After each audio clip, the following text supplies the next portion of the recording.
Netflixova veganska uspešnica Cowspiracy je pred nekaj leti v širšo debato vnesla pomemben aspekt razumevanja hrane.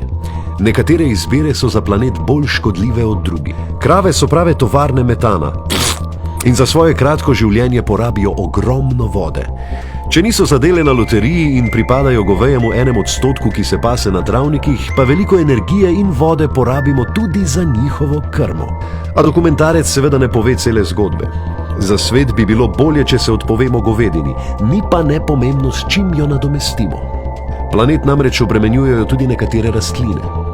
Ko si izven sezone privoščimo solato, kumare, paradižnik ali šampinjone, z rastlinjaki pridelamo več toplogrednih plinov, kot če bi jedli perutnino ali svinjino. Če hrano razvrstimo glede na porabo vode, je govedina sicer pri vrhu, kar pa ne pomeni, da bi največ vode prihranili ravno z veganstvom. Tudi za vzgojo čičerike, graha in nekaterih oreščkov porabimo ogromno vode. Pozabiti pa ne smemo niti na skupnosti, ki to hrano gojijo. Kvinoja je v Boliviji stoletja preprečevala lakoto med revnimi kmeti, a si je danes zaradi naših nakupovalnih navad ne morejo več privoščiti. Tudi avokado je vedno manj dostopen Mehičanom, ki so ta sadež tradicionalno vključevali v večino svojih najbolj priljubljenih jedi. Jejmo torej manj mesa, pa tudi manj avokada, mandljev, čija semen, čokolade ali solate. Predvsem pa se vprašaj, je to, kar imam na krožniku, zraslo v tem letnem času, na tem delu sveta? Pa dober tek.